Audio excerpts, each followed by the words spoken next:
más volvimos a saber nada de él. Yo me refería permanentemente a los 3 huevitos. Esos 3 huevitos expresaban los 3 ejes de la visión de largo plazo que creo útiles para Colombia.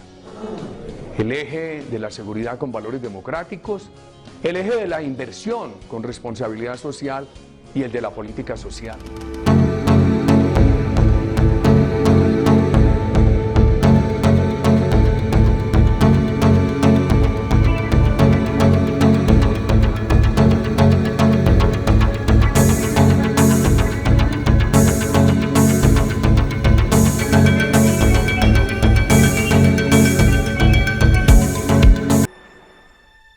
Yo le di el número de la cédula de mi hijo y ella lo digitó, y cuando se abrió el sistema no podía creer lo que yo vi.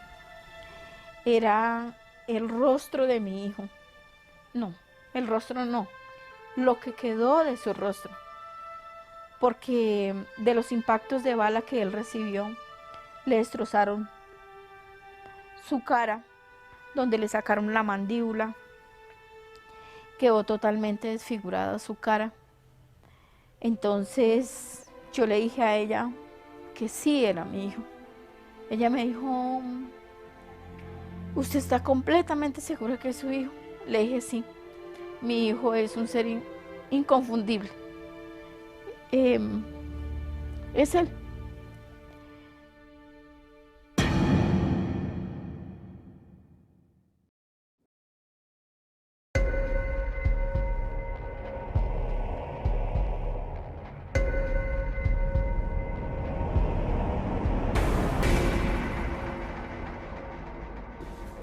Hay casos tan terribles como, por ejemplo, en el caso de la Fuerza de Tarea Conjunta en Sucre, donde el coronel Borja, que fue comandante de esta unidad militar, que tenía a cargo varios batallones y que dependía allí de la división del ejército en Sucre, él llega a la fiscalía y llega con un informe de 57 operaciones militares.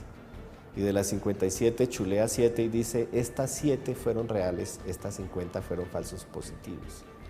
Y de cada una de esas operaciones habían 2 muertos, 3 muertos, 5 muertos, 6 muertos. Frente a la evidencia de las ejecuciones extrajudiciales cometidas por los militares el 4 de noviembre de 2008, ante lo que era un escándalo de proporciones internacionales y tras conocerse un documento diplomático de los Estados Unidos, Álvaro Uribe se vio en la obligación de expulsar a 27 militares de sus cargos, entre ellos el propio comandante del ejército, el general Mario Montoya, hoy actual embajador de Colombia en República Dominicana. El 29 de octubre de 2008, el presidente Álvaro Uribe, en una locución televisada, retiró a 27 oficiales y suboficiales del ejército por los falsos positivos de Soacha.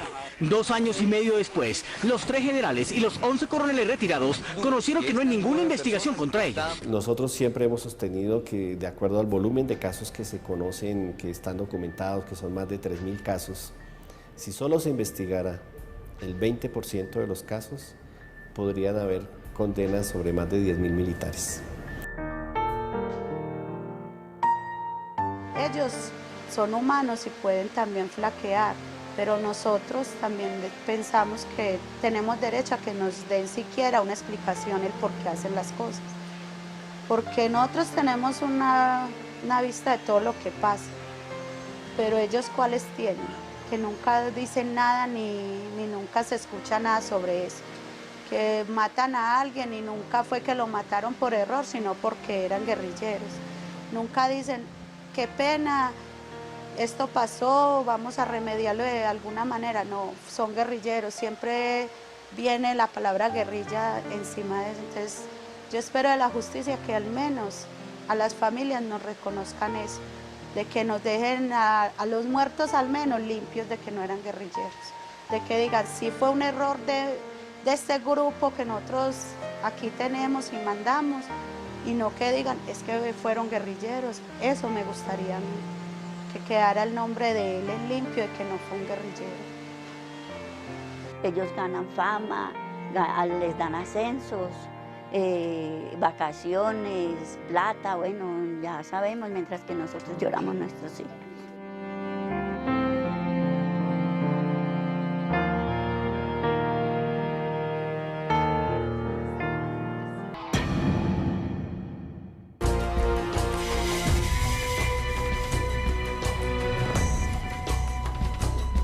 La política de seguridad democrática produjo un cambio en la percepción de los colombianos, gracias a triunfos contra la guerrilla de las FARC.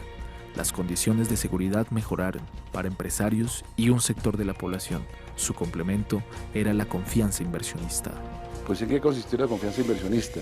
Consistió en abrir las puertas del país para la inversión extranjera y efectivamente Colombia en este momento tiene una gran cantidad de inversionistas extranjeros. Se logró invitando a esos inversionistas a beneficiarse de reducción de impuestos al invertir en Colombia. Mientras que una persona común y corriente en Colombia paga alrededor de 30-35% de impuestos sobre la renta, a estas empresas inversionistas se les ofreció rebajar sus impuestos al 9%. Dentro de ese conjunto de inversionistas, pues vienen de todo tipo, muchos de ellos son empresas mineras. Y entonces se atrajo a las grandes firmas de minería del mundo a invertir en el país. Y en este momento hay miles de licencias otorgadas a compañías mineras para que exploten el país. Y eso se presenta como un gran elemento de desarrollo de Colombia. Y realmente regresar al pasado, es convertir a Colombia en el Potosí, la Bolivia del siglo XVI, que no dejó riqueza propiamente a este país, a Bolivia, sino que por el contrario, y permitió que en la época de la colonia se trajeran grandes cantidades de riqueza, de platino y de oro. Entre el 2002 y 2009, la inversión en los sectores extractivos aumentó en más de un 500%. La meta de Uribe era ampliar en un 50% el área minera contratada, meta que para finales del 2009 había superado el 290%, casi 6 veces lo previsto. A septiembre de 2010 se registran 8.828 títulos mineros, es decir, más de un 7,5% del territorio nacional se entregó para exploración de proyectos mineros, cifra que representa 8,53 millones de hectáreas. A ese mismo año, 2010, el gobierno de Uribe tenía 11.000 solicitudes mineras. Según investigación de La Silla Vacía, Ingiominas entregó durante el gobierno de Álvaro Uribe un total de 38 títulos mineros en 36.400 hectáreas, equivalente al 0,3% del total de las áreas de parques nacionales. Actualmente, hay 360 solicitudes de títulos sobre 193.274 hectáreas, según las cifras oficiales del Ministerio de Ambiente. En reservas forestales protectoras, que son las que garantizan el agua que consumen los colombianos, Ingiomenas concedió 71 títulos mineros sobre 14.708 hectáreas. En los páramos, otorgó 416 títulos en 106.118 hectáreas, equivalentes al 5,5% de los páramos. Y en áreas Ramsar, reconocidas internacionalmente para proteger a los humedales, otorgó 44 títulos sobre 9.013 hectáreas, equivalente al 1,2% del área total de áreas Ramsar. El tema minero está íntimamente ligado hoy a lo que es el saqueo de los recursos, a las normas que se han venido expidiendo para militarizar las regiones, para impedir que la gente proteste, para acabar e ilegalizar a los pequeños mineros, pero además de eso, de la mano no de las BACRIN no son nada distinto que los paramilitares. Es una nueva forma de decírsele, pero son precisamente ahora en el escenario nacional, vuelven y aparecen en las regiones donde están las explotaciones mineras y donde las multinacionales pagan al ejército, pagan al gobierno y pagan a la ilegalidad para que desaparezcan, asesinen, masacren y puedan salir tranquilamente con los recursos del país. Se estima que hay más de 6,5 millones de hectáreas usurpadas en el país, o sea, tierras de las cuales han sido despojados campesinos,